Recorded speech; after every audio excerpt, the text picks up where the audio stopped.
এটা কি তোদের টিকটিকির বাচ্চা না ডাইনোসরের বাচ্চা? কারণ নয়, এটা হচ্ছে মানুষের বাচ্চা। যা তৈরি হয়ে গেছি। আমি আর বিভাজন করব না। বলবে আমি কাউকে মানি না, আমি কোষ বিভাজন করব খতরনাক লেভেলে। আমি যখন মনে হবে কোষ বিভাজন করে দেবো, এত কোষ বিভাজন করবো দরকার নাই তবু করে যাবো। আর যখন দরকার আছে কোষ বিভাজন করবোই না। সকলকে শুভ স্বাগতম জানাচ্ছি আবার একটা নতুন লেকচারে।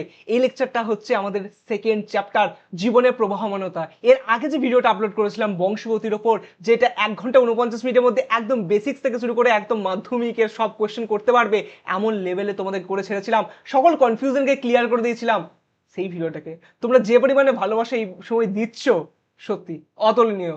তার সাথে সাথে যারা যারা ওই নোটসটা কিনেছিলে এবং হোয়াটসঅ্যাপে ফিডব্যাক দিয়েছো আমাকে, তাদের ফিডব্যাকগুলো পড়তে পড়তেই সত্যি মনটা খুশি হয়ে যায়। একটা আলাদা করে ভিডিও বানানো যায় ওই ফিডব্যাকগুলোকে দেখানোর জন্য। হয়তো কোথাও না কোথাও আমি শেয়ার করব তোমাদের, জাস্ট একবার নেক্সট লেকচারের মধ্যে আমি শুধু একবার থ্যাঙ্কস বলার জন্য আমি এই পার্টটা অ্যাড করলাম। চলো আজকে সেকেন্ড যে মোস্ট ডিমান্ডিং চ্যাপ্টারটা আছে তোমাদের ক্লাস 10-এর, অর্থাৎ জীবনের প্রবাহমানতা, একটা খুবই লেন্দি বড় দীর্ঘ চ্যাপ্টার, যে চ্যাপ্টারটাকে আমরা 4টে পার্টে পড়বো। প্রথম পার্ট আজকে হচ্ছে কোষ চক্র পড়বো। নেক্সট দিন পড়বো হচ্ছে আমরা ডিএনএ আর ক্রোমোসোমের গঠন। থার্ড দিনে আমরা পড়বো হচ্ছে আমাদের কোষ বিভাজন। আর চতুর্থ দিনে পড়বো আমরা আমাদের শেষ জনন। ঠিক আছে, তবে এই চ্যাপ্টারটা গোটাটা শেষ হবে। আর একদম প্রমিস করছি, যেভাবে বংশগতি পড়েছি একদম গোড়া বেসিক্স থেকে তুলবো, ছোট ক্লাসে পড়া থেকে তুলবো, একদম নেক্সট লেভেলে তোমাদের নিয়ে গিয়ে ছাড়বো। প্রচুর পড়বো, সায়েন্টিস্ট হয়ে যাবো না, কিন্তু এতটুকু পড়বো যাতে কোনো প্রশ্ন আমাদের পরীক্ষায় গিয়ে কঠিন না মনে হয়। যতটাই কঠিন কোশ্চেন করার চেষ্টা করে নেয়, তোমাদের কনসেপ্ট একদম ক্রিস্টাল ক্লিয়ার করে ছাড়বো। আমার ওপর একটু ভরসা রাখো, ভিডিওটা দেখতে থাকো। চলো শুরু করা যাক আজকে আমাদের চ্যাপ্টারটা, কারণ বেশি বকলে টাইমটা বেড়ে যাবে, আর টাইমটা বেড়ে গেলে তোমরা আবার ভিডিওটা দেখবে না, বলবে যে এত বড় ভিডিও আমরা কি করে দেখবো। সবার প্রথমে নিয়ে চলে আসছি আমাদের যে কোষ চক্র, কোষ বিভাজন, এই সকল কথায়। এইগুলোর মধ্যে একটা জিনিস কমন আছে, কি জানো তো? কোষ। কোষ কি? আরে তোমাদের বাড়িটা কি দিয়ে গঠিত? ইট দিয়ে। অনেকগুলো ইট সাজিয়ে সাজিয়ে তারপরে তোমাদের বাড়িটা তৈরি হয়েছে। তেমনই আমাদের দেহটা কিভাবে তৈরি হয়েছে, অনেকগুলো কোষ একের পর এক থেকে থেকে থেকে আমাদের গোটা শরীরটা কিন্তু তৈরি করেছে। তাহলে কোষ কি? আমাদের দেহের কার্যগত আর গঠনগত একক হচ্ছে কোষ। ঠিক আছে, অসুবিধা নাই। কোষ দু ধরনের তোমরা পড়ে এসেছিলে, মনে করে দেখো।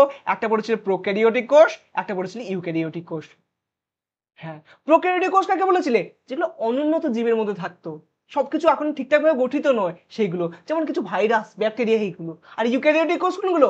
যেগুলো তোমরা নিজের মধ্যে দেখতে পাচ্ছ, আমার মধ্যে দেখতে পাচ্ছ, এই কোষগুলো, আমাদের যে কোষগুলো আছে সেগুলো হচ্ছে ইউক্যারিওটিক কোষ, উন্নত জীবের মধ্যে দেখা যাচ্ছে। ঠিক আছে, সেম ভাবে যদি কোষ তো আরো ভাবে পড়েছিলে, প্রাণী কোষ পড়েছিলে, উদ্ভিদ কোষ পড়েছিলে, কি পড়েছিলে চলো একটু টুক করে রিভিশন করে নি, কারণ রিভিশন করবো ছোট ক্লাসে পড়া, তবে এই চ্যাপ্টারটা একদম সলিড ভাবে বুঝতে পারবো। সর্বপ্রথমে কোন জিনিসটাকে কি বলতাম একবার করে দেখি। এই যে গোল বলের মতো দেখতে পাচ্ছ, এটাকে বলতাম আমরা লাইসোজোম।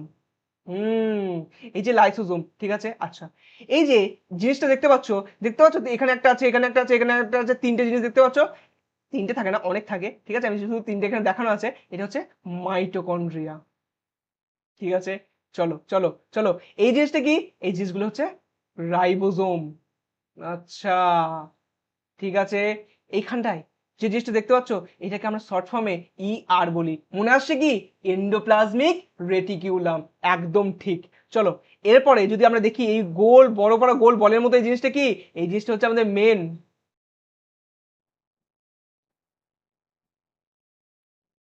আর এর ভেতরে যেটা কালো রঙের বল দেখতে পাচ্ছ, এটা কি? এটা হচ্ছে নিউক্লিওলাস। হ্যাঁ, কি কি কাজ ছিল এদের সব বলছি, 2 মিনিট জাস্ট আমাকে দাও। ঠিক আছে, তারপরে বলো তোমরা বুঝতে পারছো কিনা। নিউক্লিওলাস। এরপরে এই যে বাইরে দেখতে পাচ্ছ, এই বাইরে কিরকম একটা কানা কানা পাড়া যে একটা জিনিস আছে না, এটাও কি?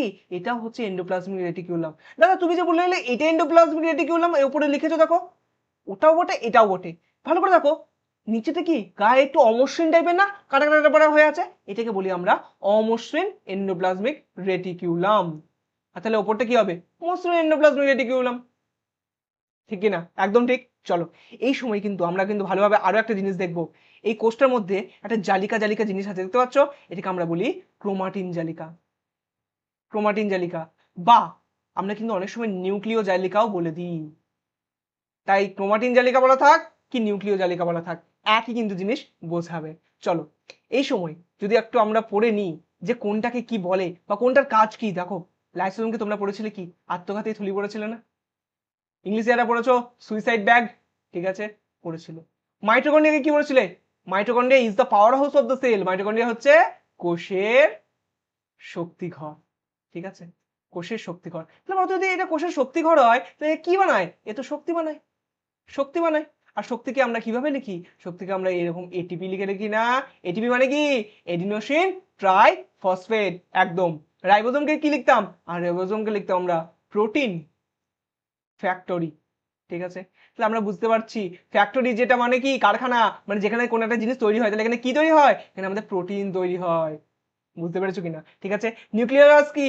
সরি, নিউক্লিওলাস নয়, নিউক্লিয়াস কি? নিউক্লিয়াস, নিউক্লিয়াস হচ্ছে আমাদের কোষের মস্তিষ্ক। কোষের মস্তিষ্ক বলতে পারি এটাকে। কেন মস্তিষ্ক বলছি কোষের, সেটা কিন্তু এই যখন চ্যাপ্টারটা শেষ করবো না ততক্ষণ তুমি বুঝতে পেরে যাবে যে এই নিউক্লিয়াসটার কতটা বড় ভূমিকা। এটা না হলে কিন্তু কোষ বিভাজন কিভাবে হবে, সবকিছুকে নিয়ন্ত্রণ করার পেছনে, কোনটা কিভাবে মেনটেন করতে হবে সবার পেছনে কিন্তু যেমন আমাদের মস্তিষ্ক দায়ী, তেমন ভাবে কিন্তু কোষের ক্ষেত্রে কিন্তু নিউক্লিয়াস দায়ী, ঠিক আছে। একদম থ্রু আউট দ্য লেকচার তুমি বুঝতে পারবে। চলো, এগুলো সব যদি বুঝতে পেরে যাও, একটা জিনিস এখনো বলি নাই, সেটা হয়তো অনেকেই ধরে ফেলেছো, যেটা হচ্ছে এরকম পারা 90 ডিগ্রি অ্যাঙ্গেলে দুটো জিনিস থাকে, সেখান থেকে এরকম এরকম এরকম এরকম জিনিস বেরোতে থাকে, যেটা এই কিন্তু চ্যাপ্টারের মধ্যে খুবই দরকারি একটা ভূমিকা পালন করবে। এইটার নাম হচ্ছে সেন্ট্রোজোম। কি নাম? সেন্ট্রোজোম। আচ্ছা, সেন্ট্রোজোম যদি এটা হয় তাহলে একটা জিনিস দেখবে, এই যে দুটো জিনিস 90 ডিগ্রি অ্যাঙ্গেলে বলে দাদা আছে, এরকম একটা আর এরকম একটা, এরা কি? এদের নাম হচ্ছে সেন্ট্রিওল। কি নাম? সেন্ট্রিওল। আচ্ছা, সেন্ট্রিওলের ভেতরে কি আছে?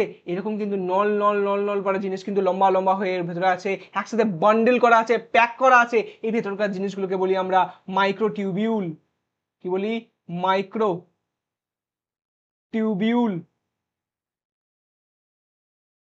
আর কিছু বাংলা নাই দাদা, বাংলা হচ্ছে অনুনালিকা, ঠিক আছে, অনুনালিকা, ঠিক আছে। বাইরে দাদা এগুলো সূর্যের রশ্মির মতো এগুলো কি বেরোচ্ছে? এগুলো হচ্ছে আমাদের বেমতন্তু। কি এগুলো? বেমতন্তু, স্পিন্ডেল ফাইবার, বেমতন্তু। এই যে বেমতন্তুগুলোকে ভালো করে যদি দেখো, লক্ষ্য যদি করো, তাহলে এগুলো কি থেকে বেরোচ্ছে? এগুলো আমাদের সেন্ট্রোজোম থেকে বেরোচ্ছে না? সেন্ট্রোজোম থেকে যে বেমতন্তুগুলো বেরোয় তাদেরকে আমরা বলি অ্যাস্ট্রাল বেম, অথবা এর আরো একটা নাম আছে সেন্ট্রিওলার বেমও বলে, কারণ সেন্ট্রোজোম থেকে বেরোচ্ছে তাই জন্য সেন্ট্রিওলার বেম বা অ্যাস্ট্রাল বেম। যখনই অ্যাস্ট্রাল বেম কোনো জায়গায় বলবে, তোমাকে মনের মধ্যে ভাবতে হবে আমাকে বলছে সেই সকল বেমতন্তুর কথা যেগুলো সেন্ট্রোজোম থেকে বেরোচ্ছে। চলো যদি বুঝতে পেরে যাও, উদ্ভিদ কোষে চলে আসি। উদ্ভিদ কোষ অনেকটা একই, নতুন নতুন কিছু জিনিস দেখবে, যেমন এটা কি? ক্লোরোপ্লাস্ট। যে ক্লোরোপ্লাস্ট আমাদের কোথায় থাকে না? প্রাণী কোষে থাকে না। আচ্ছা, আজকে একটা পুকুরের মতো জায়গা দেখতে পাচ্ছ, এটা হচ্ছে কি? গহ্বর। এটাকে বলি আমরা কোষ গহ্বর, সেল ভ্যাকুল, ঠিক আছে। এছাড়া এই যে নিউক্লিয়াস, এন্ডোপ্লাজমিক রেটিকুলাম, মাইটোকন্ড্রিয়া, সব লাইসোজোম সব দেখতে পাচ্ছ, রাইবোজোম দেখতে পাচ্ছ, কিন্তু দেখো এখানে সেন্ট্রিওজোমটা আর দেখতে পাচ্ছ না। কিন্তু ওই যে বান্ডেলগুলো ভেতরে প্যাক করা ছিল, ওই বান্ডেলগুলো দেখো খোলা অবস্থায় আছে। এগুলোই হচ্ছে আমাদের সেই মাইক্রোটিউবিউল। আগে আমরা এই বাংলায় লিখেছিলাম, চলো একবার ইংলিশে লিখে দিই। মাইক্রোটিউবিউলগুলো কিন্তু এখানে কিন্তু খোলাভাবে আছে। তাহলে এইগুলো থেকেও দাদা ওরকম সূর্যের রশ্মির মতো জিনিস তৈরি হবে? হ্যাঁ তৈরি হবে। এগুলো থেকেও কিন্তু বেম তৈরি হবে। কি তৈরি হবে? বেম তৈরি হবে। আচ্ছা, কিন্তু এগুলো থেকে যদি বেম তৈরি হয়, তুমি তো বললে সেন্ট্রোজোম থেকে বেম তৈরি হচ্ছে বলে ওইগুলোকে অ্যাস্ট্রাল বেম বলছিলে। এটা তো আর সেন্ট্রোজোম থেকে তৈরি হচ্ছে না, এটা তো তৈরি হচ্ছে মাইক্রোটিউবিউল থেকে। তাহলে এই বেমগুলোকে কি বলবে? এগুলোকে বলবো আমরা অ্যানাস্ট্রাল বেম। অ্যানাস্ট্রাল, ওটা অ্যাস্ট্রাল, এটা অ্যানাস্ট্রাল বেম। বলো ক্লিয়ার হয়েছে কিনা? পুরো কোষের জায়গাটা কিন্তু কমপ্লিট করে দিলাম খুব কম টাইমের মধ্যে, ঠিক আছে, কমপ্লিট করে দিয়েছি, ঠিক আছে। এবার চলো যাচ্ছি, আমরা যে বলছি, চলো আমরা যে বলছি কোষ বিভাজন। বিভাজন মানে কি? ভেঙে যাওয়া না? আর ভেঙে যাওয়া মানে কি? একটা কোষ ছিল, এখান থেকে একাধিক কোষ তৈরি হয়ে গেল, সেটাকে বলবো কোষ বিভাজন। কিন্তু একটা কোষ থেকে একাধিক কোষ আমরা তৈরি করব কেন? কি দরকার? আমাদের তো দিব্যি আছে, কি দরকার পড়েছে আমাদের একটা থেকে আরো আরো কোষ বানিয়ে যাব? অনেক দরকার আছে, চারটে দরকার বলছি, কারণ পরীক্ষায় এর থেকে প্রশ্ন এসেছে, ঠিক আছে। সবার প্রথম কারণ হচ্ছে, তুমি তো আগে ছোট ছিলে, তখন কিরকম ছিলে? এইটুকু সাইজের ছিলে, আস্তে আস্তে আস্তে আস্তে বড় হতে হতে এই অবস্থায় দাঁড়িয়ে হয়ে গেছো, ঠিক না? তাহলে তোমাদের শরীরে ছোটবেলায় যে কটা কোষ ছিল, এখন তো আর সে কটা কোষ নাই। তোমার তো কোষের সংখ্যা বেড়ে গেছে। কোষের সংখ্যা বাড়বে কি করে? নতুন কোষ সৃষ্টি হওয়ার মাধ্যমে। নতুন কোষ সৃষ্টি হবে কি করে? একটা কোষ বিভাজন হওয়ার মাধ্যমে, ঠিক আছে। দ্বিতীয়, তোমার কোথাও কেটে গেল, ছড়ে গেল, সেই জায়গাটা আর ফাঁক হয়ে থেকে যায় না, সেটা তো আবার জায়গাটা জমাট বেঁধে যায়, আবার একসাথে আরেকটা জায়গার সাথে লেগে যায়। এই যে লেগে যাচ্ছে, তাহলে নতুন কোষ ওখানে তৈরি হচ্ছে, কারণ যখন তোমার ছিলে গেল জায়গাটা, তখন তো কোষগুলো মরে গেছিল। নতুন কোষ তৈরি হলো, নতুন কোষ তৈরি হলো কি করে? কোষ বিভাজনের মাধ্যমে। থার্ড, জনন কোষ তৈরির জন্য। কিরকম হচ্ছে তুমি যদি একটু ভালো করে লক্ষ্য করো তাহলে গাছের মধ্যে দেখো ফুল, সেটা নিয়ে ভালো করে বুঝতে পারবে তোমরা। ধরো একটা জবা গাছের ফুল দেখেছো, ওর মধ্যে হাত দিলে কিরকম একটা হাতের মধ্যে হলুদ হলুদ জিনিস লেগে যায়, পরাগরেণু বলে না ওটাকে। তাহলে ওইটা ওই একটা প্রজাপতি এসে বসলো, তার পায়ে লেগে গেল, কোনো পতঙ্গের দ্বারা চলে গেল অন্য জায়গায়, হাওয়া দিল, অনেকগুলো উড়ে চলে গেল, জল এর মাধ্যমে কোনো জায়গাতে কোনো জায়গায় চলে গেল, এইভাবে তো পরাগরেণুগুলো চলে যাচ্ছে। কিন্তু আবার নতুন পরাগরেণু তো তৈরি করছে, তাহলে নতুন নতুন পরাগরেণু, যেমন ওর ক্ষেত্রে জনন কোষ, আমাদের পুরুষদের ক্ষেত্রে শুক্রাণু জনন কোষ, স্ত্রীদের ক্ষেত্রে ডিম্বাণু জনন কোষ। এইগুলো কি করে তৈরি করছে? এগুলো তৈরি করার জন্য তো কোষ বিভাজন লাগছে, ঠিক কি না? সাথে সাথে ভালো করে বুঝবে, সাথে সাথে যদি তুমি যখন তৈরি হয়েছিলে তখন একটা কোষের মতো ছিলে, একটা কোষ, এরকম একটা কোষ ছিল তোমার। তারপর থেকে সেখান থেকে তুমি দুটো, তিনটে, চারটে, পাঁচটা এরকম করে করতে করতে আস্তে আস্তে তুমি একটা ভ্রূণে পরিণত হলে, ভ্রূণ থেকে তারপর তোমরা হাত পায়ে এটাই সব কিছু তৈরি হলো, ঠিক আছে? তাহলে ওই জিনিসটাকে বলি আমরা পরিস্ফুটন, পরিস্ফুটন বলি ওটাকে। এবং সেই জিনিসটা আমরা একবার দেখবো, চারটে কি কারণকে দেখবো, কারণ এটা পরীক্ষার সময় কিন্তু আসে। কি? বৃদ্ধি সাধন, ক্ষয়পূরণ, প্রজনন, পরিস্ফুটন। এটা কিন্তু মাধ্যমিক 2020, মাধ্যমিক 2023 যদি আমি ভুল না হয়, তাহলে কিন্তু এই দুটোতেই কিন্তু চলে এসেছে। এবং এই তিনটে, এই যে দুটো সালে উল্লেখ করে দিয়েছিল যে বৃদ্ধি সাধনটা বলো, ক্ষয়পূরণ আর প্রজনন, এই তিনটে পয়েন্টের উপর বলো। পরিস্ফুটনটা কিন্তু বলেনি, অতএব পরিস্ফুটনটাকে আমাদেরকে ভালোভাবে দেখে রাখতে হবে। এই পয়েন্টটা কিন্তু দিয়ে দিতেই পারে, কারণ রিসেন্ট 23 পর্যন্তও এসেছে কোশ্চেনটা, ঠিক আছে? একবার যদি দেখো বৃদ্ধি সাধন, ক্ষয়পূরণ, প্রজনন তিনটে বুঝে গেছো, পরিস্ফুটনটা যদি একটা ছবির মাধ্যমে বোঝায় মজা আসবে, ঠিক আছে? দেখো দেখো দেখো দেখো ভালো করে দেখো। এই যে প্রথম যে জিনিসটা, এটাকে বলবো আমরা জাইগোট। দেখতে পাচ্ছ একটা কোষ, এইরকমই একটা কোষ কিন্তু প্রথমে তৈরি হয় যখন ডিম্বাণু ও শুক্রাণু একে অপরের সাথে নিষেক করে, তখন এই একটা কোষ তৈরি হয় যাকে আমরা জাইগোট বলছি। এই জাইগোটটাই দেখো বারবার কিন্তু কোষ বিভাজন করে, দেখো অনেকগুলো এরকম এরকম কোষ তৈরি করেছে, যে করে এই যে দশা আছে, এই দশাটাকে আমরা বলি মরুলা দশা। মরুলা দশাটা কি হচ্ছে, আস্তে আস্তে আরো কোষ বিভাজন করে, দিয়ে আমরা বানিয়ে দিই হচ্ছে ব্লাস্টুলা। এই ব্লাস্টুলা থেকে আমরা পাই হচ্ছে গ্যাস্ট্রুলা। আর যেই আমরা গ্যাস্ট্রুলা দেখি, এই গ্যাস্ট্রুলা থেকে আমাদের তৈরি হয় হচ্ছে এরকম জিনিস। এটা কি তাদের টিকটিকির বাচ্চা না ডাইনোসরের বাচ্চা? কারণ নয়, এটা হচ্ছে মানুষের বাচ্চা। এবং এই জিনিস, এই অবস্থাটাকে আমরা বলি ভ্রূণ। ভ্রূণ ইংলিশে বলি আমরা এমব্রায়ো, ঠিক আছে? তাহলে আমরা কি পাচ্ছি বুঝতে পারছো? আমরা কিন্তু একটা নির্দিষ্ট ভাবে যাচ্ছি, দেখছো কোন কিভাবে একটা কোষ থেকে অনেকগুলো কোষ থেকে, অনেকগুলো কোষ থেকে বিভিন্ন দশার মাধ্যমে কিন্তু তুমি তৈরি হচ্ছে, ঠিক না? তাহলে এই সময় কি লাগবে? কোষ বিভাজন লাগবে। Zygote, morula, blastula, gastrula, embryo বা ভ্রূণ। চলো বুঝতে পারছো, এইভাবে কিন্তু চারা গাছও তৈরি হয় আস্তে আস্তে, ঠিক কিনা? চলো এইভাবেটা যদি তুমি বুঝতে পেরে যাও, তাহলে বুঝতে পারছো কোষ বিভাজন আমাদের জন্য কতটা জরুরি। তাহলে এবার বুঝবো কোষ চক্র কি। কোষটা না ঠিক তোমার মতো, মানে তুমি যেমন একটা মাস পরীক্ষা দাও, একটা মাস কি তোমার 1 সপ্তাহ, 2 সপ্তাহ, 3 সপ্তাহ, 4 সপ্তাহ, ম্যাক্সিমাম তো 1 মাসই পরীক্ষা হয়, ঠিক কি না? তো 1 মাস পরীক্ষা দেওয়ার জন্য তুমি বাকি 11টা মাস তুমি তো পড়ছো, বাকি 11টা মাস তুমি তো প্রস্তুতি নিচ্ছ। তাহলে 11টা মাস তুমি প্রস্তুতি নিচ্ছ, 1 মাস মানে পরীক্ষা দিচ্ছ, আবার নেক্সট ক্লাসে উঠে যাচ্ছ, নেক্সট ক্লাসে উঠে আবার 11 মাস প্রস্তুতি নিচ্ছ, 1 মাস পরীক্ষা দিচ্ছ। এই যে একটা সাইকেলের মতো চলতে থাকছে, কতদিন চলবে তুমি জানো না? সেই রকমই কিন্তু কোষের ক্ষেত্রে হয়। কোষ কি পরীক্ষা দেয় নাকি? না। কোষের ক্ষেত্রে কি দেখতে পাবো আমরা? কোষ একবার বিভাজন করবে, সেই বিভাজনটা করার জন্য প্রস্তুতি নেবে, প্রস্তুতি নেওয়ার পর আবার বিভাজন করবে, ঠিক আছে? তাহলে এই যে প্রস্তুতি নিচ্ছে, যে কোষ এক সময় কি করছে, আমাদের প্রস্তুতি নিচ্ছে না? যে সময়টা প্রস্তুতি নিচ্ছে সেটা আমরা কি বলবো? প্রস্তুতি দশা। আচ্ছা, দিয়ে কি কি করছে? বিভাজন করছে। তো যে সময় বিভাজন করবে সেটাকে বললাম আমি বিভাজন দশা। তাহলে আমরা কোষগুলোকে দুটো ভাগে ভাগ করে দিলাম, প্রস্তুতি দশা, বিভাজন দশা। এই যে প্রস্তুতি দশাটা লেখা আছে, এটাকে আমরা বিজ্ঞানের ভাষায় আমরা বলি ইন্টারফেজ। কি বলি? ইন্টারফেজ। আর এই যে বিভাজন দশা আছে, একে আমরা এম দশাও বলি। এই এম এর বাংলা বা এমটাকে ফুল ফর্ম আমি লিখেও দিচ্ছি, এমটাকে আমরা বলি মাইটোটিক দশা। কি দশা? মাইটোটিক দশা, ঠিক আছে? তাহলে প্রস্তুতি দশা, বিভাজন দশা, দুটো দশায় আশা করি তুমি বুঝতে পারলে। কিন্তু আমি বলছি প্রস্তুতি নেই কোষটা, কিন্তু কি প্রস্তুতি নেবে? একটা কোষ আছে, দুভাগে ভাগ হয়ে যাবে, কি প্রস্তুতি নেবে এর মধ্যে? চলো ছোট্ট একটা জিনিস দিয়ে বোঝাই।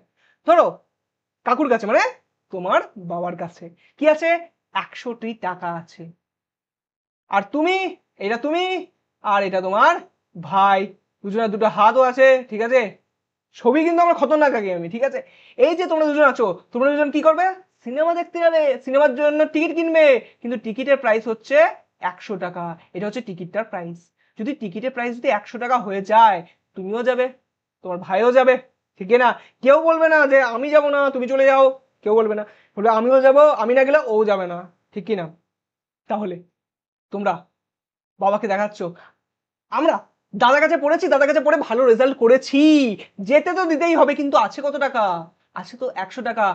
বাবা প্রমিস করেছে, তাহলে সে কিন্তু বাধ্য হয়ে গেল তোমাদের দিতে। তাহলে দিতে গেলে তো তোমাকে 50, ভাইকে 50 দিলে তো হবে না, লাগবে তো 100, ঠিক না? কমই দিলে তো হবে না, তোমাদের তো সিনেমা দেখতে ঢুকতে দেবে না, ঠিক না? তাহলে সেক্ষেত্রে কি করবে? 100 টাকার পরে আবার 100 টাকা সে কামাবে। মানে কি করলো? 100 টাকাটা দ্বিগুণ করে দিল না? আগে দ্বিগুণ করতে হবে, কামাতে হবে, তারপরে তোমাদের দুজনকে ভাগ করতে হবে। তাহলে বলো, কামাতে বেশি সময় লাগবে না তোমাদের দুজনকে দুটো ভাগ করে তোমাদের দিয়ে দিতে বেশি সময় লাগবে? অবশ্যই কামাতে বেশি সময় লাগবে। সেটাই তো হচ্ছে কোষের ক্ষেত্রে। ইন্টারফেসে কি করছে? সে কিন্তু প্রস্তুতি নিচ্ছে, বেশি সময় লাগাচ্ছে। আর বিভাজন দশায় একটু সময় লাগছে, যে সময় শুধু ভাগ করে দিচ্ছে। তেমন 100 টাকা আরো কামালো, তারপর তোমাকে 100 টাকা দিয়ে দিল, তোমার ভাইকে 100 টাকা দিয়ে দিল, ঠিক কিনা? ঠিক কিনা? বুঝতে পেরেছো? এটা যদি বুঝতে পেরে যাও, চলো তোমরা বুঝতে পেরে গেছো ভেতরকার ব্যাপারটা, যে কোষ চক্রের মধ্যে কি হচ্ছে, প্রস্তুতি কেমন করে নিচ্ছে, বিভাজন কি হচ্ছে। তাহলে আমি ওখানে না টাকা দ্বিগুণ করেছিলাম, টাকা দুভাগে ভাগ করছিলাম, এখানে কি ভাগ করবো? ওটা কোষের সব জিনিসে ভাগ করবো। যেমন কি কোষের মধ্যে যে এতগুলো তুমি কোষীয় অঙ্গাণু বললে, এদের ভাগ করতে হবে। তুমি যে নিউক্লিয়াস বললে, নিউক্লিয়াসকে ভাগ করতে হবে, ঠিক কিনা? তাহলে এই জায়গায় তোমাকে একটা সুন্দর কথা বলে রাখি, যেটা হচ্ছে কোষ, কোষটার মধ্যে এটা কি? নিউক্লিয়াস। নিউক্লিয়াসটার মধ্যে আমরা দেখলাম নিউক্লিওলাস ছিল, ক্রোমাটিন জালিকা ছিল, ঠিক কিনা? নিউক্লিয় পর্দা ছিল বাইরে বাইরে। কিন্তু কিন্তু কিন্তু এই কোষের ভেতরে একটা জলীয় অংশ থাকে, আর কোষের বাইরে বাকি অংশে একটা জলীয় অংশ থাকে। দুটোকে যদি আমরা একটু পড়ে নিই তাহলে খুব ভালো হবে। এই অংশটা এখানে পড়ছি, এটাকে আমরা বলি কোষের মধ্যে যে তরলটা থাকছে তাকে আমরা বলি সাইটোপ্লাজম। কি বলি? সাইটোপ্লাজম। আচ্ছা, আর নিউক্লিয়াসের ভেতর যেটা থাকছে সেটাকে আমরা বলি হচ্ছে নিউক্লিওপ্লাজম, ঠিক আছে? নিউক্লিওপ্লাজম। আচ্ছা, যদি আমরা এই সাইটোপ্লাজম আর নিউক্লিওপ্লাজমকে একত্রিত ভাবে কোনো জায়গায় বলতে চাই, তাহলে আমরা কিন্তু একবারে ইউজ করব প্রোটোপ্লাজম। বুঝতে পারলে কিনা? তাহলে কোষের বাইরে সাইটোপ্লাজম, কোষের ভেতরে নিউক্লিওপ্লাজম, একসাথে প্রোটোপ্লাজম। তো আমরা এটা পড়লাম কেন? এটা পড়ে আমাদের কি লাভ হচ্ছে? বলছি বলছি এই যে আমি পড়লাম কোষে বিভাজন হবে, বিভাজন তো দুটো জিনিসেরই হবে, একটা নিউক্লিয়াসে বিভাজন হবে, একটা সাইটোপ্লাজম মানে বাকি যে কোষ অঙ্গাণু আছে তাদের বিভাজন হবে। আচ্ছা, তাহলে এই বিভাজন দশাকে আমরা দুটো ভাগে ভাগ করব। একটা কি? একটা হচ্ছে ক্যারিওকাইনেসিস।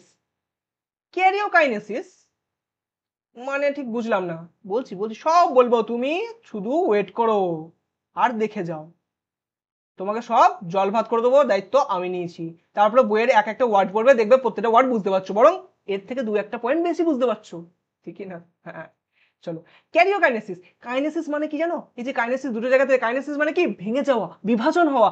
আর আর আর ক্যারিও যে কথাটা লেখা আছে, ক্যারিও মানে কি? ক্যারিও মানে হচ্ছে নিউক্লিয়াস গো। আমরা যে নিউক্লিয়াস পড়লাম, তাহলে ক্যারিওকাইনেসিস মানে দাদা নিউক্লিয়াসটা বিভাজন হয়ে যাওয়া। হ্যাঁ। আর সাইটোকাইনেসিস, সাইটো মানে কি? সাইটো কাছাকাছি তুমি এখনই বললে সাইটোপ্লাজমের কথা, মানে কি সাইটোপ্লাজমটা বিভাজন হয়ে যাবে? হ্যাঁ। তাহলে প্রথম কি হচ্ছে? নিউক্লিয়াসটা বিভাজন হচ্ছে, নিউক্লিয়াসটা দুটো ভাগ করে নিচ্ছি, দ্বিগুণ করছি নিউক্লিয়াসটাকে, ঠিক? তারপরে তারপরে কি করছি? এই যে সাইটোকাইনেসিস, নিউক্লিয়াসটা দুভাগে ভাগ করার পর বাকি যে সাইটোপ্লাজমটা আছে সেটাকে আমরা দুভাগে ভাগ করব, সেটাকে বলবো সাইটোপ্লাজম। এই নিউক্লিয়াসটা ভাগ করতেই না আমাদের চারটে স্টেপ লেগে যায়, চারটে ধাপ লেগে যায়। একটাকে বলি প্রোফেজ, একটা বলি মেটাফেজ, একটা বলি অ্যানাফেজ, একটা বলি টেলোফেজ। তাহলে তুমি বাংলায় লিখলে না কেন, পুরো বাক্যে লিখলে না কেন, পুরো ওয়ার্ডটা লিখলে না কেন? একটু পরে লেখা আছে অলরেডি, আর এটা নিয়ে ডিটেলস আলোচনা করবো কোষ বিভাজনের চ্যাপ্টারে। তাহলে এখন আমি কেন বেকার বেকার সময় নষ্ট করবো? চলো এর মধ্যে যদি দেখে নিই সাইটোকাইনেসিস ক্যারিওকাইনেসিস বুঝতে পেরে গেছি, তাহলে একবার চলো একটু সামারি যদি করে দিই। একটা কোষ চক্র ছিল, কোষ চক্র দুটো ভাগ ছিল, প্রস্তুতি দশা, যখন বিভাজন করবে বিভাজন দশা। প্রস্তুতি দশাকে বিজ্ঞানের ভাষায় কি বললাম? ইন্টারফেজ বললাম। আর বিভাজন দশাকে মাইটোটিক দশা বা এম দশা বললাম। এই যে বিভাজন দশাটা দুটো ভাগে হয়, এক সময় নিউক্লিয়াসটা দুভাগে ভাগ হয়, দ্বিতীয় সময় কি হচ্ছে? সাইটোপ্লাজম বাকি কোষীয় অঙ্গাণুগুলো দুটো ভাগে ভাগ করে দিই আমরা। সাইটোপ্লাজমটা ভাগ হওয়াকে সাইটোকাইনেসিস, আর নিউক্লিয়াস ভাগ হওয়াকে ক্যারিওকাইনেসিস বলি আমরা। ক্যারিওকাইনেসিস চারটে ভাগে হয়, একটা কি? Prophase, metaphase, anaphase, telophase. চলো বলো বুঝতে পেরেছো কিনা বলো, হার্ডওয়ার্ক কাজ করছে কিনা বলো। ঠিক আছে, চলো এবার দেখো, এবার যদি দেখি আমরা একদম বেসিকটাকে একদম কিন্তু গোড়া থেকে রেডি করে নিয়েছি, কেন কোষ বিভাজন কেন করব সেটাও বুঝে নিয়েছি। অবশ্যই এটা পরীক্ষাতে কোয়েশ্চেন করে হচ্ছে, ঠিক আছে? তাহলে এটা যখন পড়ে নিয়েছি, চলো আমরা একটু ভালো করে দেখি। যদি কেউ বংশগতি লেকচারটা ভালো করে দেখেছো তাহলে তুমি জানোই না দেখে থাকো, চাপ নেওয়ার কোনো দরকার নেই, এই লেকচার পরে গিয়ে দেখে নেবে কি চাপ আছে। ঠিক আছে, এখানে যদি একটু ভালো করে দেখো তাহলে এর ভেতরে কি আছে, ক্রোমোসোম আছে একটা। ঠিক আছে, ক্রোমোসোম। ঠিক আছে, কিন্তু কেউ আবার এইটা নিয়ে কনফিউশন থেকো না যে ক্রোমোসোম তো দাদা আমরা ক্লাসে আমাদের টিউশনে এরকম দেখিছে, তুমি একটা এরকম এঁকে দিলে কেন? কারণটা জাস্ট কিছুক্ষণের মধ্যে বুঝতে পেরে যাবে। আচ্ছা আমাকে একটা কথা বলো, এই যে ক্রোমোসোমটা আঁকলাম এটা যদি এরকম লম্বালম্বি ভাগ করে দিই তাহলে আমরা কিরকম পাবো? একটা এই সাইডে এরকম পাবো আর এই সাইডে এরকম পাবো না? এইরকম লম্বালম্বি যদি ভাগ করে দিই, হ্যাঁ তা তো পাবো। ঠিক আছে, এগুলোকে এক একটাতে কি বলে, এক একটাকে বলি আমরা ক্রোমাটিড। বাকি যা পড়ার সেগুলো সব ক্রোমোসোম আর ডিএনএ গঠন টঠন ওসবের জিনিসে পড়বো, অর্থাৎ এর পরের লেকচারে পড়বো। শুধু যেটুকু জানার সেটুকু বলে দিলাম, কি এটা ক্রোমাটিড। ঠিক আছে, তাহলে এখানে কটা ক্রোমাটিড আছে? তো দুটো ক্রোমাটিড আছে, এদিকে একটা এদিকে একটা, দুটো ক্রোমাটিড আছে। এখানে কটা ক্রোমাটিড আছে? একটা ক্রোমাটিড আছে। বুঝতে পেরেছো? বুঝতে পেরেছো? চলো এই ক্রোমাটিডের গল্প আমি এখানটাতে মিটিয়ে দেবো এবং তারপরে কিন্তু বাকিটা পড়বো। দেখি চলো। তাহলে কোষে, আমি কোষটার মধ্যে এখানে এঁকে নিয়েছি, ভালো করে দেখো, আগে থেকে এঁকে নিয়ে এনেছি যাতে সময়টা নষ্ট না হয়। ভেতরে এটা কি? নিউক্লিয়াস। নিউক্লিয়াসের বাইরে কি? সাইটোপ্লাজম। আর সাইটোপ্লাজমের মধ্যে কি আছে? অনেকগুলো কোষীয় অঙ্গাণু। ধরো অনেকগুলো তো রাইবোসোম থাকবে, অনেকগুলো মাইটোকন্ড্রিয়া থাকবে, অনেকগুলো সবকিছু থাকবে। ধরো মোট 100টা কিন্তু কোষীয় অঙ্গাণু আছে ধরে নিলাম, মোট বোঝার জন্য যে মোট 100টা কোষীয় অঙ্গাণু আছে। আর ভেতরে ভেতরে কি আছে? ক্রোমোসোম। দাদা ভেতরে কি একটা ক্রোমোসোম এঁকেছো? ক্রোমোসোম কটা থাকে আমাদের মধ্যে? 46টা থাকে। একদম ঠিক, 46টা থাকে ক্রোমোসোম। এই যে 46, 46 বলি না আমরা অনেক সময় কি বলি? 23 জোড়া বলি। কিন্তু আমরা 23 জোড়া বলি কেন? হঠাৎ করে দেখো, একবার ভাবো তো, জোড়া কখন বলি? একটা জুতোকে, দুটো জুতোকে আমরা জোড়া কখন বলবো? যখন দুটো জুতোর ডিজাইন সেম হবে। একটা মন্দিরের বাইরে গেলে তুমি গিয়ে এখান থেকে একটা জুতো নিয়ে নিলে, ওখান থেকে একটা জুতো নিয়ে নিলে, যদি একসাথে আনো তাহলে কেউ কি জোড়া বলবে? বলবে কি এটা ওই জোড়া থেকে একটা নিয়ে এসেছিস, ওই জোড়া থেকে একটা নিয়ে এসেছিস? দাদা তুমি এটা তো জুতোর দোকান থেকেও বলতে পারতে, মন্দির রিলেটেবল হবে, বুঝতে পারবে। ঠিক আছে, তাহলে কি হচ্ছে ভালো করে বোঝো। তাহলে দুটো আলাদা জোড়া থেকে এনেছো বলবো, মানে জোড়া কখন বলবো? যখন দুটো জিনিসের ডিজাইন সেম হবে, কিছু সেম হবে, কিছু এক থাকবে, কিছু মিল থাকবে। তেমন দুটো ক্রোমোসোমের মধ্যে যদি দুটো জিনিস যদি এক থাকে, কি কি দুটো জিনিস? একটা হচ্ছে বৈশিষ্ট্য, যারা বংশগতি লেকচার করেছো তারা কিন্তু অলরেডি এগুলো জানো। ঠিক আছে, আর একটা কাজ। ঠিক আছে, বৈশিষ্ট্য আর কাজ, এই দুটো জিনিস, এই দুটো জিনিস যদি দুটো ক্রোমোসোমের মধ্যে এক থাকে তাকে আমরা একটা জোড়া ক্রোমোসোম বলি। এরকম করে আমাদের মোট 23 জোড়া ক্রোমোসোম আছে। ঠিক আছে, ঠিক আছে, তাহলে তাহলে এখানে আমি একটা এঁকেছি, কিন্তু তুমি মনে করবে এরকমই একটার সাথে যা যা হবে মোট 46টা ক্রোমোসোমের সাথেও সেই একই একই কাণ্ড ঘটবে। আর 46টা ক্রোমোসোম মানুষের হয়, সিম্পাজি বললে 48টা হয়ে যাবে। এরকম করে সব জিনিসের আলাদা ক্রোমোসোম সংখ্যা থাকে। ঠিক আছে, চল এবার ভালো করে দেখো, এখানে আমরা কি বললাম? একটা কোষ আছে, কোষের মধ্যে নিউক্লিয়াস আছে, নিউক্লিয়াসের ভেতরে ক্রোমোসোম আছে। ঠিক আছে, কিন্তু দাদা তুমি যখন আগে দেখিয়ে এলে কোষের চিত্রটা, তার মধ্যে তো নিউক্লিয়াস ছিল, নিউক্লিয়াসের ভেতরে তো ক্রোমোসোম দেখাও নেই, কিছু ক্রোমাটিন জালিকা নিউক্লিওলাস ওসব ছিল, কোথা থেকে ক্রোমোসোম জন্মে গেল? এইটার অ্যান্সার এক তো আমি দিয়েছিলাম হচ্ছে বংশগতি লেকচারে, আর একটা দেবো আমি এর নেক্সট লেকচার যখন আমি ডিএনএ আর ক্রোমোসোমের গঠন পড়াবো, তখন তুমি বুঝতে পারবে ক্রোমোসোম, ডিএনএ, ক্রোমাটিন জালিকা, জিন এগুলো কি, একে অপরের সাথে কিভাবে সম্পর্কিত, হঠাৎ করে কোথা থেকে ক্রোমোসোম চলে এলো, সব বুঝতে পারবে। সব একটার সাথে একটা কানেক্টেড, কারণ এটা সায়েন্স। চলো যদি দেখো, মেন টপিকে ফিরে আসি, যদি দেখো বাইরে কটা আছে? 100টা, ধরে নিয়েছি 100টা আছে। ঠিক আছে, আর ভেতরে কি আছে? একটা ক্রোমোসোম আছে। ঠিক আছে, তাহলে এটা একটা কোষ। ঠিক আছে, বেশ, এবার কোষটার মধ্যে কোন দশায় গেল? একটা দশায় ঢুকবে। কোন দশা? কিসের দশা? কেমন দশা? এই যে আমরা পড়লাম না প্রস্তুতি দশা, এই প্রস্তুতি দশা না 3টে ভাগ থাকে। কি কি? G1, S আর G2। জি মানে কি দাদা? জি মানে কি? জি মানে হচ্ছে গ্যাপ। আচ্ছা, জি মানে যদি গ্যাপ হয় তো এটাকে আমরা বলতে পারি গ্যাপ ওয়ান দশা। একদম ঠিক, গ্যাপ ওয়ান দশা। এসটা কি? এস মানে হচ্ছে সংশ্লেষ, সংশ্লেষ দশা। আচ্ছা তাহলে দাদা এটা আমি বলে দিচ্ছি গ্যাপ টু দশা বলবো। ঠিক ঠিক কি না? ঠিক কি না? যদি এটা বুঝে যাও তাহলে বলো এই কোষটা কোন দশার মধ্যে ঢুকবে? সর্বপ্রথমে G1 দশার মধ্যে ঢুকবে না? একটা কোষ আছে G1 দশার মধ্যে ঢুকবে, তবে তো ওই জিনিসটা বিভাজন করতে পারবে অবশ্যই। তাহলে এখানে আমরা কি আঁকবো? আমাদের যে ক্রোমোসোমটা ছিল সেই ক্রোমোসোমটাকে এখানে এঁকে দেবো। দেখো ভেতরে ক্রোমোসোমটি দেখো, একটা যদি ক্রোমোসোম ছিল একটাই আছে, 46টা থাকলে 46টাই আছে। ডিএনএ যতটা ছিল ডিএনএ ততটাই আছে, কিছু পরিবর্তন হয়নি। কিন্তু বাইরে হলো কি? বাইরে হলো কি 100টা ডবল হলে কত করতে হতো? 200টা হওয়া দরকার, কিন্তু ম্যাক্সিমাম এখানে হয়ে যায় ধরো এখানে মোট 180টা হয়ে গেল।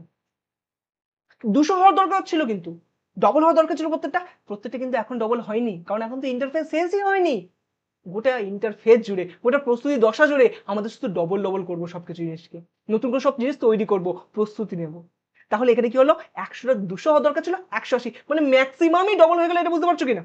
ম্যাক্সিমাম ডবল হয়ে গেল। তো ম্যাক্সিমাম জিনিস যদি ডবল করতে হয় তো সময় বেশি লাগবে। তাই জন্যই ইন্টারফেজের সব থেকে দীর্ঘস্থায়ী দশা হচ্ছে এই আমাদের G1 দশা।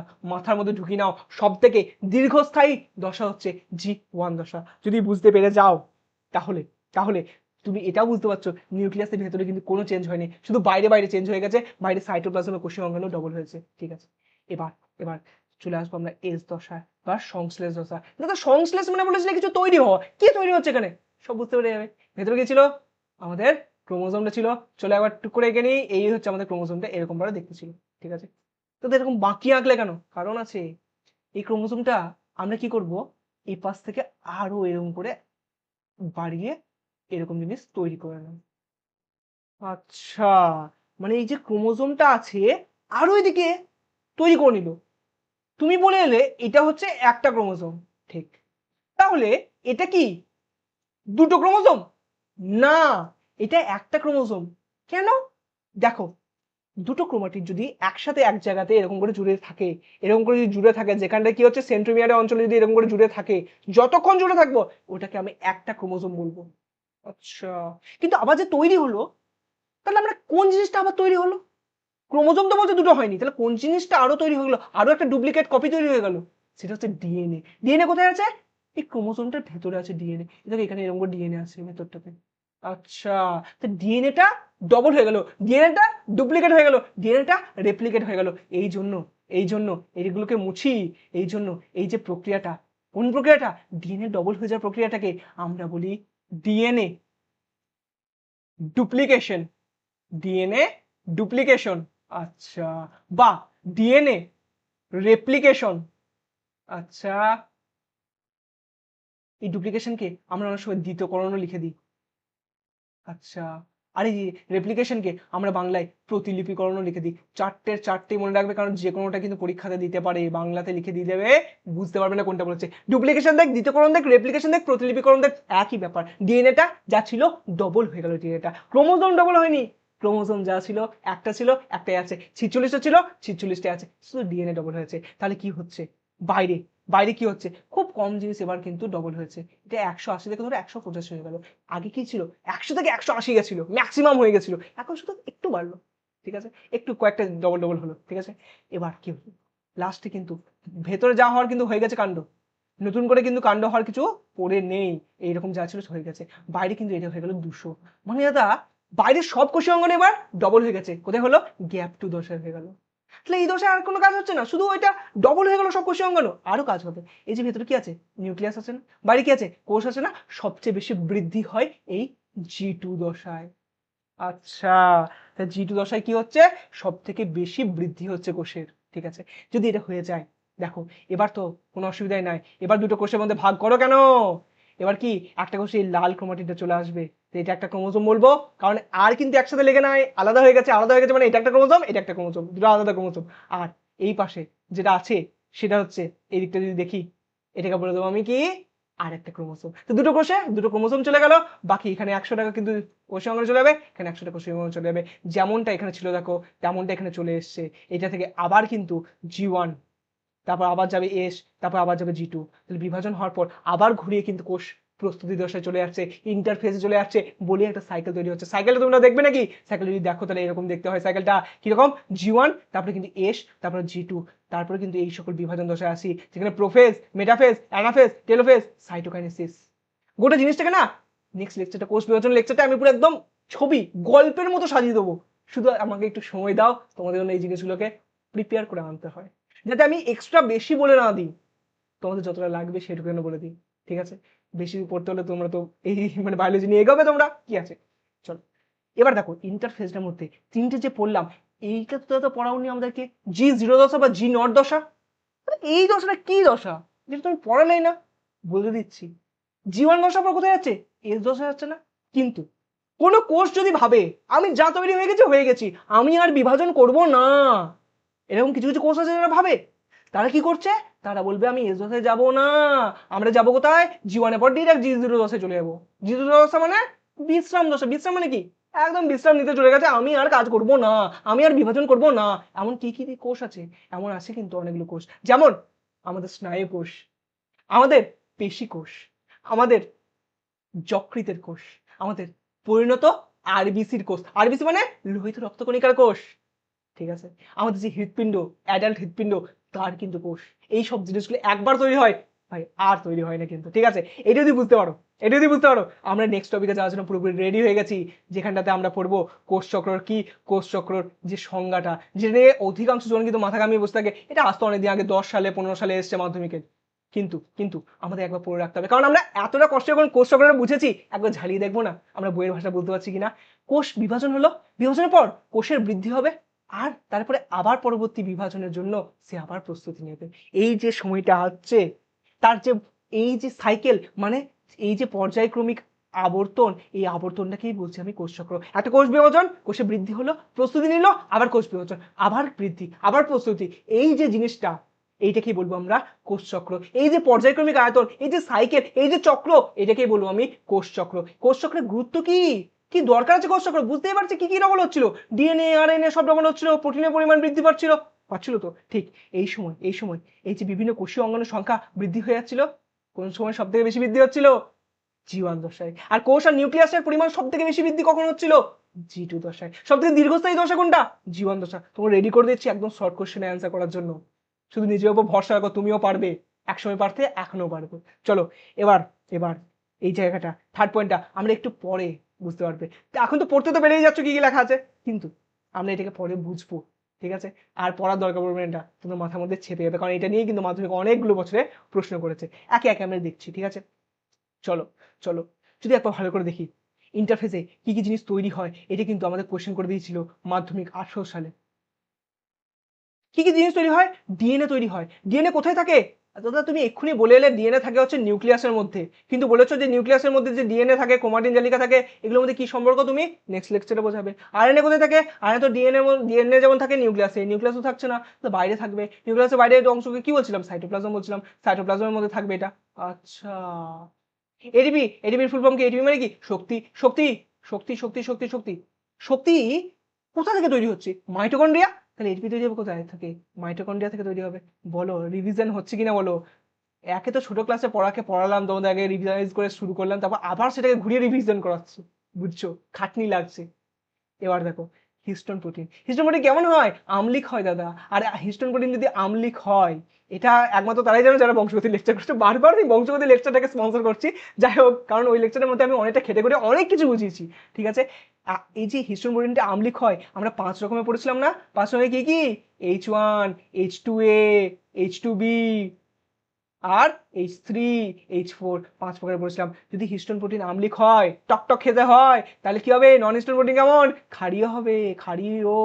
আর এটা রকমের পড়েছিলে তোমরা, দুটো পড়েছে, দুটো নাম পড়েছিলে, কি কি, একটা পড়েছে স্ক্যাফোল্ড প্রোটিন, আর একটা পড়েছিলে HMG, হাই মোবিলিটি গ্রুপ। তার সাথে টিউবুলিন প্রোটিন আর কিছু উৎসেচক, উৎসেচক এনজাইম, যেমন কি ডিএনএ পলিমারেজ, ডিএনএ পলিমারেজ, আর আর আর আর আরএনএ পলিমারেজ, এইসব উৎসেচক তৈরি হয় এই সময়, ঠিক আছে। আমরা অনেকগুলো জিনিসের নাম পড়ে নিলাম, DNA, RNA, ATP, histone protein, non histone protein, tubulin protein, তার সাথে কিন্তু কিছু উৎসেচক যেমন ডিএনএ পলিমারেজ, আরএনএ পলিমারেজ, এগুলো সব কিন্তু ইন্টারফেস ধরে তৈরি হয়। ইন্টারফেস মানে দাদা ওই প্রস্তুতি হয় দশাটা, একদম ঠিক তাই। চলো দেখে নিই একটু ডিটেলসে জীবন দশায় কি কি হচ্ছে।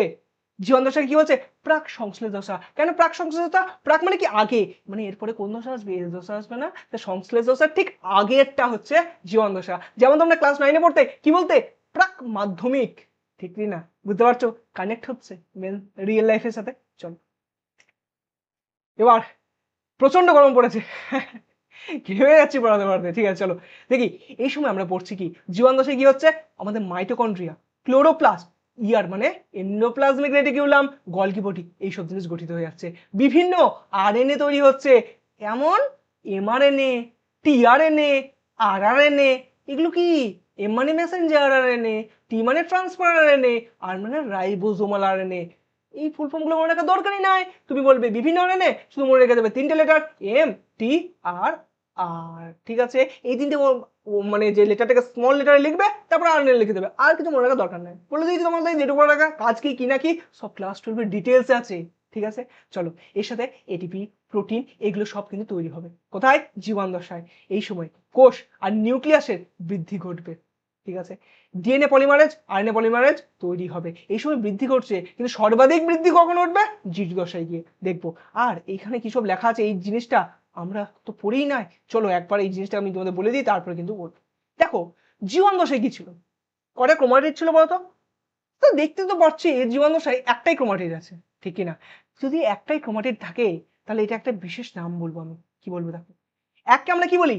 তোমরা যদি কেউ জানো, এককে আমরা বলি মনো, দুইকে বলি আমরা ডাই, তিনকে বলি আমরা ট্রাই, তেমন ভাবে চারকে বলি আমরা টেট্রা। এরকম করে চলতে থাকে আর কি, টেট্রা, পেন্টা, হেক্সা, সেপ্টা, অক্টা, ন্যানা, ডেকা চলতে থাকে। ঠিক আছে, তাহলে আমরা যদি দেখি এই কটা নিয়ে হবে, দেখো মনো বলে না এককে, তাহলে এখানে কি হচ্ছে? একটাই ক্রোমাটিড আছে, তাহলে এই ক্রোমাটিডটাকে আমরা কি বলবো? মোনাড বলবো। আচ্ছা, তাহলে দাদা এস দশায় তো দুটো আছে, তাহলে এটাকে তো আমরা ডায়াড বলবো না? কেন ডায়াড? কারণ দাদা তুমি দেখিয়েছো ডাই মানে দুই, তাহলে মোনাড, এটা হবে ডায়াড। একদম ঠিক। তাহলে এই জিটু দশায় কি হবে? ডায়াড দেখতে পাবো না আমরা। আচ্ছা, একটা ক্রোমাটিড থাকলে মোনাড, দুটো ক্রোমাটিড একসাথে জুড়ে থাকো, কিন্তু দুটো তো ক্রোমাটিড আছে, ডায়াড, আরো একটা ডায়াড। আগে শুধু মুখস্থ করতে, এখন শুধু বুঝছো। এবার দেখো, শোনো, মোনাড বুঝতে পেরেছো? এবার দেখো ভালো করে শুনবো, ভালো করে শুনবে। মোনাড যদি হয়, এখানটা ভালো করে দেখো, এটা কিরকম? টুয়েন না? টুয়েন মানে ডিপ্লয়েড, টুয়েন মানে ডিপ্লয়েড, মানে জোড়ায় জোড়ায় জোড়ায় জোড়ায় আছে এখন। ঠিক আছে, ওই জোড়া থেকে যদি একটা একটা করে নিয়ে নিই, তাহলে হয়ে যাবে হ্যাপ্লয়েড, যেটাকে আমরা এন দিয়ে লিখি। এখন তো জোড়ায় জোড়ায় আছে, 46টা আছে। তুমি বলে, আমি বলেছিলাম যে একটা দেখাচ্ছি, বাকি 45টার সাথে সেরকম হবে, মোট 46টার সাথে একই কাণ্ড ঘটছে, ঠিক কিনা? তাহলে এইখানটায় মোট 46টা ক্রোমোজোমের সব ডিএনএ কটাকে একসাথে নিয়ে যদি আমি বলি কতটা পরিমাণ আছে, আমি বলবো 2C পরিমাণ আছে। ভালো করে বুঝবে, একটা ডিপ্লয়েড কোষের মধ্যে সব ডিএনএ কটাকে নিলাম, দিয়ে বললাম যে কতটা পরিমাণ ডিএনএ আছে, বলবো 2C পরিমাণ ডিএনএ আছে। এখানে তো 46টা ক্রোমোজোম আছে, যদি 46টা বদলে 200টা ক্রোমোজোম হয়ে যায়, তাহলে বলবো 2C পরিমাণ ডিএনএ আছে। 400টা হয়ে যাক, 2C পরিমাণ ডিএনএ আছে। 500 হয়ে যাক, 600 হয়ে যাক, 700 হয়ে যাক, 1000 হয়ে যাক, 1 লাখ হয়ে যাক, 2C পরিমাণ ডিএনএ আছে। ক্লিয়ার হয়েছে কিনা? কিন্তু যখনই এই ডিএনএটা ডবল হয়ে গেল, ডুপ্লিকেট হয়ে গেল, যখনই এটা রেপ্লিকেট হয়ে গেল, তখনই আমরা বলবো 2 থেকে কত হয়ে গেল? 4C হয়ে গেল। তাহলে এইটাতে 4C আর এইটাতে হবে কত? 4C হয়ে যাবে। বলো বুঝতে পেরেছো কিনা? বলো বুঝতে পেরেছো কিনা? 2C যখন একভাবে থাকবে, যতক্ষণ আমাদের ডিএনএ রেপ্লিকেশন হয়নি, ডিএনএ প্রতিলিপিকরণ হয়নি, আর তারপরে কিন্তু কি হয়ে যাবে? 4C হয়ে যাবে। চলো, এই জিনিসটাই বলেছে আমাদের নিচের এই জায়গাটার মধ্যে। জিনিসটা দেখে আমরা কিন্তু এখনই ফিরে চলে এলাম যে ক্রোমাটিড দশায় কেমন থাকে? এক ক্রোমাটিড দশায় থাকে, যেটাকে আমরা কি বলি? মোনাড দশা বলি। আর 2C পরিমাণ ডিএনএ। বলো বুঝতে পেরেছো কিনা? একদম ভেতরে ঢুকিয়ে থাকবো, মানে ছাড়বো আর কি কনসেপ্টগুলোকে। ঠিক আছে, চলো এরপরে যদি আপনাদের বলে কোথাও জীবাণ দশা কাকে বলে, আরে তুমি কোষ চক্রটাকে মনে রাখবে, জি1 এস ছিল, জি2 ছিল, তারপরে কি ছিল? কি ছিল? এম ছিল না? এইভাবে তো চক্রের মধ্যে ঘুরতে থাকছিল। যদি বলে তোমাকে জীবাণ দশা কাকে বলে, কি বলবে? এম দশার শেষ আর এস দশার শুরুর মাঝের সময়কালটাকে জীবাণ দশা বলে। এস যদি বলে কি বলবে? জীবাণ দশার শেষ, জি2 দশার শুরুর মধ্যবর্তী সময়কালকে এস দশা বলে। যদি বলে জি2 দশা কি? এস দশার শেষ আর এম দশার শুরুর মধ্যবর্তী সময়কালকে জি2 দশা বলে। সেম ভাবে কিন্তু সবগুলো বলতে পারবে তোমরা। এই জিনিসটা লেখা আছে, এম দশা শেষ, এস দশা শুরুর মধ্যবর্তী সময়কালকে জীবাণ দশা বলি। ক্লিয়ার কি না? চলো, যদি এটা ক্লিয়ার হয়ে যায়, তাহলে আমরা এস দশা দেখবো। এস দশা মানে কি? সংশ্লেষ দশা। কি সংশ্লেষ হচ্ছে? ডিএনএ সংশ্লেষ হচ্ছে আমাদের। ডিএনএ মানে ডিঅক্সি রাইবো নিউক্লিক অ্যাসিড। চলো, যদি বুঝতে পেরে গেছো, তাহলে একটু ভালো করে দেখে নি কি হচ্ছে। ডিএনএ দ্বিতীয়করণ হচ্ছে। আর এটা দেখে কিন্তু ভয় পাবো না, বুঝতে পারি দ্বিতীয়করণ লেখা থাকুক, ডুপ্লিকেশন লেখা থাকুক, রেপ্লিকেশন লেখা থাকুক, প্রতিলিপিকরণ লেখা থাকুক, একই ব্যাপার। ডিএনএটা যা ছিল ডবল হয়ে গেল, এরকম করে ডবল হয়ে গেল, ঠিক না? তাহলে কি ছিল? 2C ছিল, কি হলো? 4C হলো। কি তৈরি হয় এই সময়? হিস্টোন প্রোটিন তৈরি হয়, আম্লিক প্রোটিন 5 রকমের হয় একদম। আর এই সময় কিরকম হলো? ডায়াড হয়ে গেল না? দুটো ক্রোমোজোম চলে, দুটো ক্রোমাটিড চলে এলো, ক্রোমোজোম একটা আছে, দুটো ক্রোমাটিড চলে এলো, ঠিক না? চলো, এইটা যদি বুঝতে পেরে যাও, দুটো ক্রোমাটিড কিসের দ্বারা যুক্ত থাকে? সেন্ট্রোমিয়ার দ্বারা যুক্ত থাকে। যুক্ত আছে বলেই আমরা একটা ক্রোমোজোম বলছি। চলো, জি2 দশা কার কার মধ্যে? এস দশা আর এন দশার মধ্যে সময়কাল, সেটাই হচ্ছে জি2 দশা। বেশ, এই জি2 দশা যখন দেখছি, তখন কোষ অঙ্গাণুর বিভাজন হচ্ছে। কোষ অঙ্গাণু কোনগুলো? যেমন মাইটোকন্ড্রিয়া, সেন্ট্রোজোম, এদের বিভাজন হচ্ছে লাস্টে এসে একদম। ঠিক আছে, বিভাজন হচ্ছে। কোষ আর নিউক্লিয়াসের আকারটা সর্বাধিক বৃদ্ধি পাচ্ছে, সব থেকে বেশি বৃদ্ধি পাচ্ছে এই সময়। ক্ষতিগ্রস্ত ডিএনএ অণুর মেরামত হচ্ছে। এটিপি, আরএনএ, প্রোটিন সব কিন্তু অবিরত সংশ্লেষ লাগছে, কারণ প্রচুর পরিমাণে লাগবে। এখন তো কি হবে, এখন কোষ বিভাজন হবে। কোষ বিভাজন হতে গেলে প্রচুর শক্তি লাগবে, এটিপি বেশি তৈরি করতে হবে, প্রোটিন প্রচুর লাগবে, আরএনএ প্রচুর লাগবে। ঠিক আছে, বেমতন্তু গঠনের সূচনা হয় এই সময়। বেমতন্তু পড়ে গেলে না, অ্যাস্ট্রাল বেম, অ্যানাস্ট্রাল বেম, যেরকমই বেম হোক, বেমতন্তু গঠন শুরু করবে জিটু দশা। বলো বুঝতে পেরেছো কিনা? যদি এটা বুঝতে পেরে যাও, আমরা জি0 দশা এটা পড়েছিলাম, সেটাকেও একটু ডিটেলসে পড়ে নেওয়ার মতো ক্ষমতা রাখি। কারণ এটা হচ্ছে কিরকম অবস্থা, নিষ্ক্রিয় অবস্থা। নিষ্ক্রিয় অবস্থা মানে কি? কোষচক্র বন্ধ। কোষচক্র বন্ধ মানে কোনো বিপাকীয় পরিবর্তন হচ্ছে না, খাদ্য থেকে শক্তি তৈরি করছে না, আর শক্তি তৈরি না করলে কোষ নিষ্ক্রিয় অবস্থা চলে যাবে। নিষ্ক্রিয় অবস্থা যদি চলে যায় তাহলে বিভাজন ঘটে না, এই সময় বিভাজন আর ঘটবে না। যেমন কি উদাহরণ বললাম, স্নায়ু কোষ, যকৃৎ কোষ, লোহিত রক্তকণিকার কোষ। এই যে জিনিসটা পড়লে তোমরা জি2 দশা আর জি1 দশা, মেবি মাধ্যমিকের 22 সালে এটা কোয়েশ্চেন করে, কি বলে একটা টেবিল বানাও, একটা টেবিল বানাও, টেবিলের মধ্যে লেখো জি1 দশায় কি কি তৈরি হয়, জি2 দশায় কি কি তৈরি হয়। বড় লিখতে পারবে কিনা, বড় লিখতে পারবে কিনা? কারণ তোমার মধ্যে, নিজের মধ্যে তোমার বিশ্বাস আছে, তোমার বিশ্বাস না থাকলেও আমার বিশ্বাস আছে তুমি লিখতে পারবে, কারণ আমি তোমাকে পড়েছি। রিপিটে দেখো না হলে ভিডিওটাকে, দি বলো লিখতে পারবে কিনা, ঠিক কিনা? সাহস জন্মাচ্ছে তো? চলো, যদি জন্মায় সাহস তাহলে এগিয়ে যাবো আমরা। তাহলে এবং এগিয়ে যাওয়ার সাথে আমরা একটা মনের মধ্যে আমরা একটা কিন্তু কোয়েশ্চেন করবো যে জীবন দশায় কিছু কিছু কাজ হলো দেখলাম, তারপরে এস দশায় আবার নতুন নতুন কিছু কাজ হবে। তাহলে জীবন দশায় যদি সবকিছু পুরোপুরিভাবে পারফেক্ট না হয়, তাহলে তো সেটা এস দশায় গেলে তো মুশকিল হয়ে যাবে। মানে ধরো তুমি বলে দিলে আজকে আমি একদম ভোজ ভোজ রান্না করবো, ঠিক আছে, একদম সুন্দর পোলাও রান্না করবো, চাল নিয়ে চলে এলে, আর কিছু নিয়ে এলে না। চালটাকে যখন চাপালে তখন মনে পড়ছে এই রে আমার এই আনা নাই, ওই আনা নাই, সেই আনা নাই, তো মুশকিল হয়ে যাবে, হবে কি না? সবাই লোকজন চলে এসছে, খুব মুশকিল হয়ে যাবে। তাহলে কেউ যদি এখানে থাকতো একজন যে দেখেই তো এই চাল এসছে, এই যা যা জিনিস লাগে সবকিছু চলে এসছে, তাহলে এই সমস্যাটা আর হতো না, ঠিক না?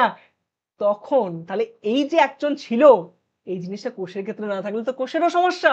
জীবন দশায় যা যা হওয়ার কথা ছিল সেগুলো না হয় যদি এস দশায় চলে যায়, তাহলে কাণ্ডটা কি হবে বোঝো, ঠিক না? তাহলে তাহলে এই জায়গাটাতে আমাদের কিছু কিছু জিনিস থাকে যাদেরকে আমরা বলি চেক পয়েন্ট। কি বলি? Checkpoint. যারা কি করবে? চেক করবে। কাকে চেক করবে? সবকিছু ঠিকঠাক হচ্ছে কিনা। কটা চেক পয়েন্ট থাকে? 3টে চেক পয়েন্টের কথা আমরা পড়বো এই ক্লাসে। 3টে চেক পয়েন্ট। কি কি চেক পয়েন্ট একবার চলো একবার চট করে দেখে নি। চেক পয়েন্ট কি? কোষের নিয়ন্ত্রক বটে, কোষ চক্রটাকে নিয়ন্ত্রণ করছে এটা। এটা করেটা কে? করেটা কে? এক ধরনের প্রোটিন যার নাম হচ্ছে সাইক্লিন, আর তার সাথে সাইক্লিন নির্ভর কাইনেজ। ডি মানে কি? ডিপেন্ডেন্ট। ডিপেন্ডেন্টে বাংলা নির্ভর। সি মানে তো সাইক্লিন, কে মানে তো কাইনেজ। সাইক্লিন নির্ভর কাইনেজ বলো কিংবা সিডি কে বলো, এ কি করবে? চেক পয়েন্টের মধ্যে এ দাঁড়িয়ে থাকে একদম ইন্সপেক্টরের মতো, আমি সব দেখে নেবো যে সবকিছু ঠিকঠাক আছে নাকি, তবেই যেতে দেবো, নাহলে ফেরত যাও। এটা হচ্ছে তার কাজ, ঠিক আছে? এবার যদি একটু ভালো করে তুমি দেখো তাহলে দেখতে পাবে যে আমাদের 3টে চেক পয়েন্ট আছে, জি1 এস চেক পয়েন্ট, জি2 এম চেক পয়েন্ট, আর এম চেক পয়েন্ট। জি1 এস চেক পয়েন্ট থাকবে কোথায়? জি1 আর এস এর মাঝে। জি2 এম, জি2 আর এম এর মাঝে। আর আর আর এম চেক পয়েন্ট এম দশা, মাইটোটিক দশা, বিভাজন দশার মধ্যে থাকবে। বুঝতে পেরেছো কি না? চলো একটু ডিটেলসে পড়ি। G one S check point G one থেকে এস দশায় যাওয়ার সময় প্রবেশটাকে নিয়ন্ত্রণ করবে। যাবে কি যাবে না দেখবে, সবকিছু যদি থাকে চলে যাও, আর না থাকলে থেমে যাও, ফেরত যাও, ঠিক আছে? কে সাহায্য করবে? G one S. তো জি1 থেকে লিখবো জি1 সাইক্লিন, কারণ সাইক্লিন তো জানি সাইক্লিন করবে, আর এটা হবে জি1 সাইক্লিন, ঠিক আছে? সেম ভাবে জি2 এম যদি বলে কি, জি2 থেকে এম যাওয়ার সময় হবে, ঠিক? সেম ভাবে যদি বলে এম, এম মানে কি? এম দশার মধ্যে বিভাজনটাকে নিয়ন্ত্রণ করবে, ঠিক আছে ঠিক আছে ঠিক আছে। কাজ কি? কাজ কি দেখি, কি কি দেখবে দেখি। জি1 কি কি হচ্ছিল? কোষের আয়তন বৃদ্ধি হচ্ছিল, হ্যাঁ। পুষ্টি উপাদান, ক্ষতিগ্রস্ত ডিএনএ মেরামত হচ্ছে কিনা, জি1 থেকে এস চেক পয়েন্ট দেখবে এগুলো। ডিএনএ থেকে, ডিএনএ যে মেরামতটা হবে না ক্ষতিগ্রস্ত ডিএনএ, এটা দেখবে হচ্ছে জি2 এমও দেখবে যে ক্ষতিগ্রস্ত ডিএনএ মেরামত হচ্ছে কিনা। তার সাথে দেখবে এস দশার মেন কাজটা, কোন কাজটা?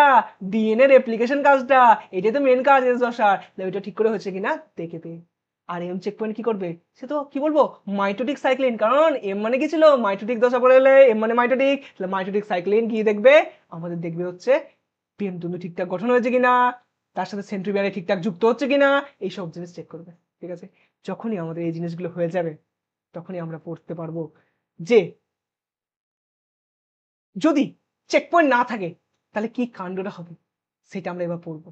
যেমন ধরো যদি তোমাকে কেউ বাধা দেওয়া না থাকে যে এটা করো না, এটা যাবে না, এখানে করবে না, এটা খাবে না, এই জিনিসটা বলে যদি না থাকে তো তুমি যা মন তাই করে বেরোবে, ঠিক না? একটা গরিলা তোমাকে দেখে মানে ভয় খেয়ে যাবে যে এ কি করে বেড়াচ্ছে, এদিক ওদিক যাবে, যা মন তাই খাবে, যা করবে তাই যাচ্ছে তাই করে বেড়াবে, ঠিক না? কোচ যদি এরকম করতে লাগে, কোচ বলবে আমি কাউকে মানি না, আমি কোচ বিভাজন করব খতরনাক লেভেলে, আমি যখন মনে হবে কোচ বিভাজন করে দেবো, এত কোচ বিভাজন করবো দরকার নাই তবু করে যাবো, আর যখন দরকার আছে কোচ বিভাজন করবোই না, করবোই না, আর যখন দরকার তখন নাই, তখন আমি করেই যাবো করেই যাবো করেই যাবো, এর ফলে সমস্যা হবে। এইটার উপরে না কোশ্চেন করে দেয় পরীক্ষায়, আর সবাই লটকে যায় যে আবার কি কোশ্চেন করে দিয়েছে। তাহলে দেখো ভালো করে, যদি আমাদের নিয়ন্ত্রণটা নষ্ট হয়ে যায় না, নিয়ন্ত্রণটা যদি নষ্ট হয়ে যায় না, তাহলে আমাদের কিন্তু ফলাফল হিসাবে না টিউমার তৈরি হবে। টিউমার এসব কি জিনিস তৈরি হচ্ছে বলছি বলছি একে একে বলছি। দেখো এই কোষটা দেখো ভালো করে, নীল নীল যেগুলো আছে সেগুলো ভালো কোষ, মানে যেগুলো কোষ বিভাজন হওয়ার দরকার ছিল, কিন্তু লাল লাল যে কোষগুলো আছে না, এগুলো বিভাজন হওয়ার দরকার ছিলই না। ওই সিডিকে ছুটিতে চলে গেছে, কিছু অসুবিধা হয়ে গেছে, আর সঙ্গে সঙ্গে কি হয়েছে না, বলছে আমি বিভাজন করেই যাবো করেই যাবো, দেখো মাঝখানে লাল কোষগুলো তৈরি করে দিচ্ছে, এগুলো কোনো দরকার ছিল না, তারপরে কি হচ্ছে ফুলে উঠে গেছে না। তাহলে এইটাকে কি বলবো, টিউমার কোষ বলবো। কিরকম টিউমার বলবো, এটাকে বলবো আমি বিনাইন টিউমার। বিনাইন টিউমার মানে যে এই টিউমারটা নিয়ে কত চাপ নাই, সেটা একটু ফুলে আছে বাস, কোনো আমার এমনি বিশেষ দেহের কোনো ক্ষতি করছে না। কিন্তু কিন্তু কিন্তু এটা বললো আমি তো এখানে থামবো না, আমি এখন আরো করে যাবো আরো করে যাবো আরো করে যাবো, আমার মন আমি করবো। যদি এটা বলে তাহলে কি হবে, একসময় কি হবে ফেটে এরকম বেরিয়ে যাবে না।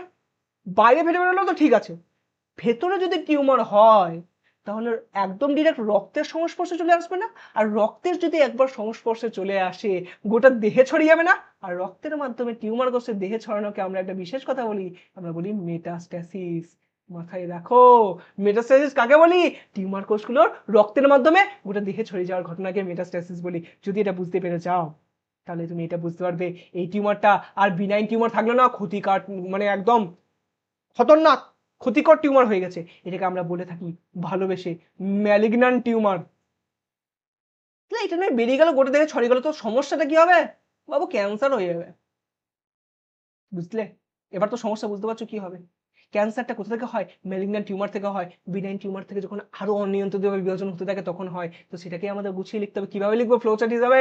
স্বাভাবিক নিয়ন্ত্রণটা নষ্ট হবে, অনিয়ন্ত্রিত বিভাজন হবে, কোনো নিয়ন্ত্রণ থাকবে না, আর নিয়ন্ত্রিত বিভাজন হলে টিউমার সৃষ্টি হবে, টিউমার সৃষ্টি হলে মেটাস্টেসিস মানে টিউমার কোষগুলি রক্তের মাধ্যমে গোটা শরীরে ছড়িয়ে যাবে, আর গোটা শরীরে যদি একবার ছড়িয়ে যায় না বাবা, তো ম্যালিগন্যান্ট টিউমার থেকে একদম সোজা ক্যান্সার হয়ে যাবে।